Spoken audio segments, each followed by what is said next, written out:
You know that feeling when you walk into Best Buy, Costco, Walmart, whatever, and the TV wall hits you like a slot machine? Everything is blinking sale, everything is 4K HDR, everything promises cinema quality greatness for the price of 2 dinners at Applebee's. But for some reason, your stomach sinks instead of rising, because deep down you know the fear. What if you drag home a giant disappointment disguised as a discount? And trust me, that fear is justified. In 2026, budget TVs are the most chaotic jungle you can walk into. Some are unbelievable deals. Some are ticking time bombs that look decent for a week before turning into a washed-out, blooming, sluggish eyesore. And the worst part is, the box never tells you which is which. So imagine this. You finally pick the one. Big 55-inch box, pretty colors, Dolby Vision stickers everywhere, a price tag that whispers, "You're a genius." You get home, slice the tape open like it's Christmas morning, lift the panel out of the box, and instantly, something feels off. The back panel flexes, the stand feels hollow, the weight distribution screen's cost-cutting. But you suppress the doubt, because deals must be celebrated, right? Then the first scene of your favorite show loads. A dark alley, a single street lamp. Except instead of a moody cinematic vibe, you get a weird purple haze, subtitles glowing like someone spilled bleach on them, and shadows that look like fog smeared across the screen. In that moment, you whisper the phrase every American has said at least once. "Oh no, I bought the wrong one." And that is exactly why this episode exists. Because under $500, the difference between a good TV and a bad one is enormous. Not small, not subtle, enormous. Same price bracket, completely different worlds. And this year, 2026, the rules changed again. We now have mini LED creeping into budget territory.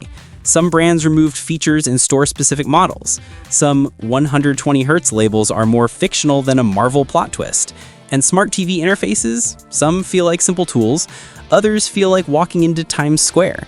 So let me say this clearly, this video is not sponsored.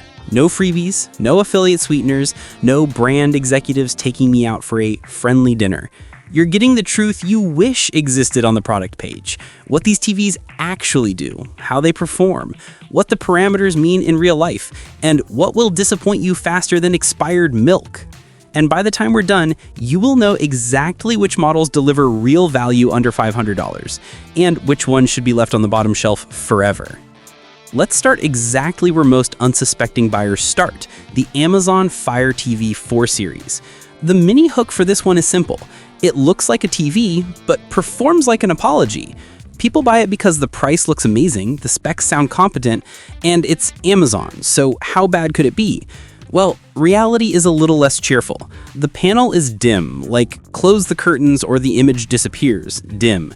Contrast is weak, shadows are mushy, and HDR is a full-time imposter. HDR is supposed to give you deeper blacks, brighter highlights, richer colors. The 4 series takes that concept and goes, nah. It's 60 Hz, no HDMI 2.1, no VRR. It's meant for casual streaming, and honestly, for that use, it's fine. A buyer review said, looks good on cartoons, terrible on everything else. That is painfully accurate. But the micro cliffhanger is this. Once you see what $50 to $100 more gives you, the Fire TV 4 series instantly stops making sense. Which leads us to the Insignia F50 QLED Fire TV, the poster child of surprisingly not terrible. The hook here is it looks premium, but its brightness forgot to show up. You get QLED color, yes, really. You get better contrast than you expect at $189 to $250 during deals. But then you put it in a bright room and realize it's struggling. HDR looks like SDR plus emojis. Motion is okay, but not butter smooth. And Fire TV OS, while feature-rich, is also essentially an ad delivery platform. But for the crazy low price, honestly, the F50 is a solid big screen for people who don't care about cinematic perfection. Bedrooms, dorms, budget households, perfectly fine. But it stops being fine once you meet TVs with real backlights.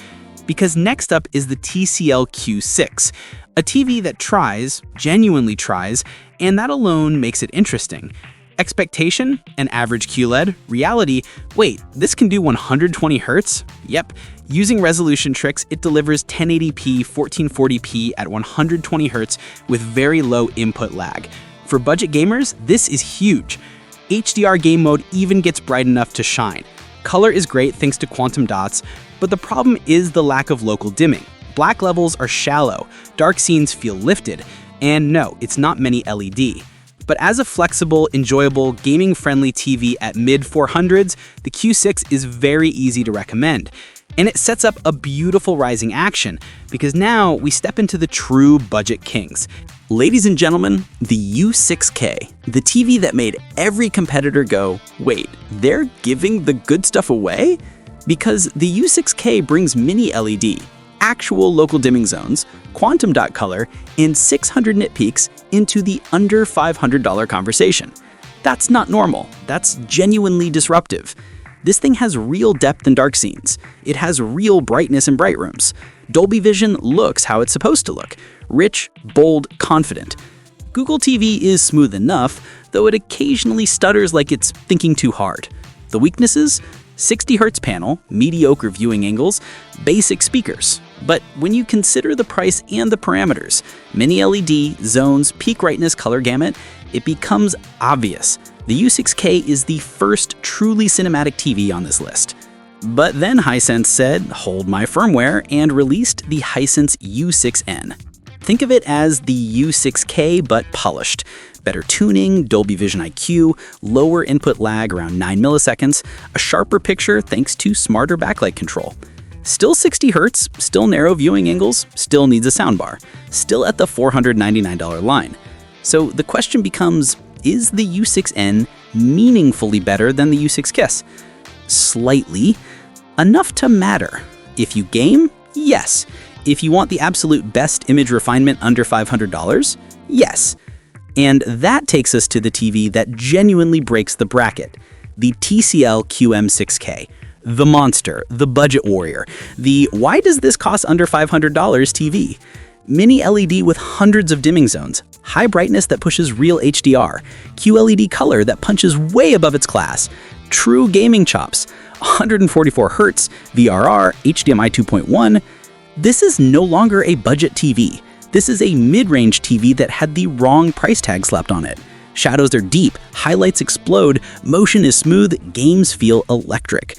And the only downsides are narrow viewing angles and a sometimes clunky Google TV interface. Everything else? Ridiculous for the price. A buyer described it as stealing performance from TVs twice the cost. And that's honestly how it feels. And here's where things get fun. Because as good as these TVs are, the real value isn't in the specs. It's in the parameters that shape real-life use. Local dimming zones matter because they control blooming in subtitles. Brightness matters because it determines if your TV gets washed out in daylight. Contrast ratio dictates whether movie nights feel cinematic or cloudy.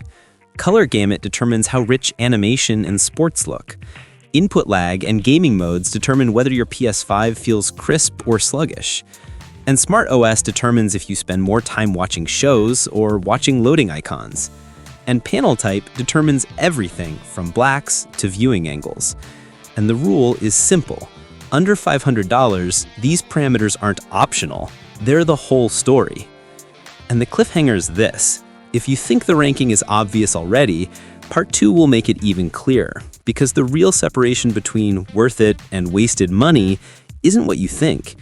And it's hiding in the one thing most people never look at: how these TVs behave when pushed outside the perfect demo conditions.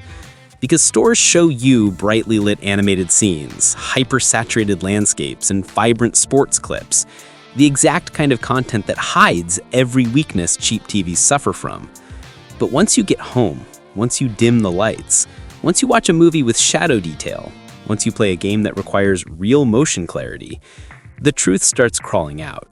The TCL QM6K, on paper, wins everything. In real life, it still wins almost everything, but you need to understand why it wins. It has mini LED, which means not just more brightness, but controlled brightness. Hundreds of dimming zones let it isolate bright highlights without destroying the blacks around them. So when a candle flickers in a dark room, the glow is sharp instead of bleeding across the screen. And when you combine that with QLED color, the reds and golds in those highlights feel rich, not cartoonish. And when you add 144Hz plus VRR, games feel like someone removed the friction for motion. But is it perfect? Of course not. Viewing angles on a VA panel remain the Achilles heel. Move too far off-center, contrast drifts. But here's the kicker. At under $500, nothing beats its blend of HDR, gaming, and backlight precision. Nothing. And that contrast point matters because the Hisense U6K and U6N, while fantastic value, simply don't reach the same punch. They get close, shockingly close, but not quite there. The U6K's mini LED implementation is strong, but it's tuned more gently. It prioritizes avoiding blooming over pushing aggressive contrast, which means some dark scenes can feel a little softer, less dramatic. The U6N improves this with better processing, smarter dimming control, and a nicer HDR tone map, but once again, the 60Hz ceiling is the ceiling. If you don't game, this doesn't matter. If you do, it matters a lot. A buyer summed up the U6N perfectly. Amazing for movies, good for sports, decent for gaming, but not a gaming TV. But here's the twist. Many people don't need a gaming TV. They just want a clean, reliable, beautiful image that works in every environment. And this is where parameters like SDR brightness suddenly become huge. If you live in a sunny apartment, or you have big windows, or you watch daytime TV, the difference between about 250 nits and about 400 to 600 nits is not subtle. One looks washed out, the other cuts through glare.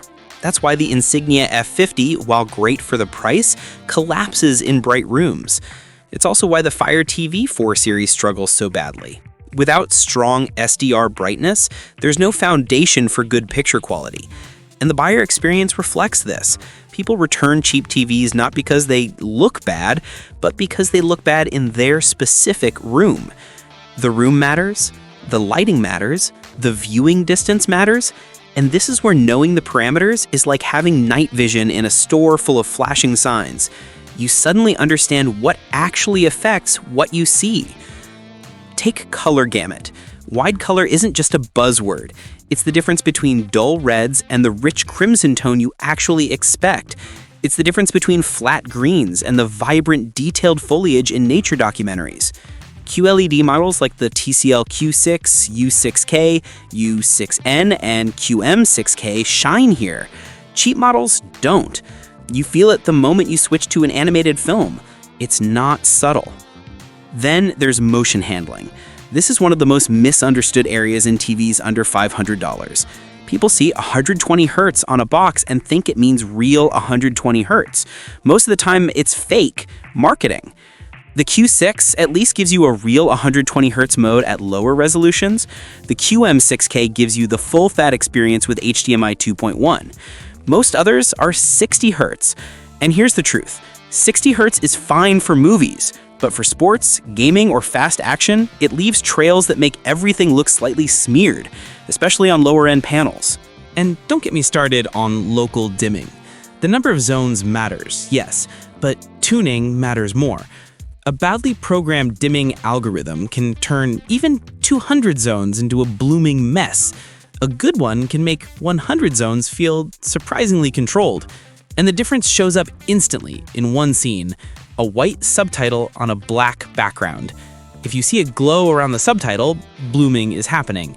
The QM6K handles it well, the U6K, U6N handle it decently, the Q6, no zones, so shadows lift and you lose depth. The Fire TVs, they aren't even playing the same game. Now, let's talk about something no one ever mentions, audio quality. Because under $500, most TVs sound like they're whispering through a cardboard tube. Dialogue gets muddy, bass is non-existent, and once again, the Hisense U6N stands out for the wrong reason. Its dialogue clarity is legitimately poor out of the box. The QM6K does slightly better with its Onkyo Atmos tuning, but you're still not escaping the laws of physics. These TVs are thin, the speakers are thin. Bar sounds exist for a reason. But here's the part that actually shocks people. Smart OS differences are just as important as picture differences. Fire TV OS is feature-rich, but aggressively ad-heavy. Google TV is powerful, but occasionally sluggish. Roku is simple, but increasingly filled with sponsored rows. And each interface affects how your TV feels long-term. Nothing ruins the joy of a new TV faster than an OS that makes you wait and wait and wait. Buyers often describe the difference like this. The picture is fine, the TV is slow, and slow becomes annoying. Annoying becomes regret.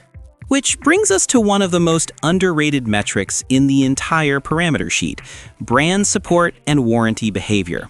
Because under $500, customer support is often where things truly fall apart. Off-brand models have little to no support. Even big brands sometimes stall on panel issues. That's why the Hisense U6 series and TCL QM6K stand out, because they're from companies that actually have a track record of helping budget buyers when something goes wrong. The Fire TV and Insignia models, you're basically gambling on mass manufacturing consistency. Now, before landing the plane, let's do something every review should do. Understand the buyer profiles, because not everyone needs the same thing. If you're a value performance hunter, the parameters scream one TV, the QM6K. If you're a movie lover, the U6K U6N's mini LED implementation delivers the depth you crave. If you're a gamer on a budget, the Q6 is a clever sweet spot. If you're a casual household just wanting a big screen, the F50 is your ally.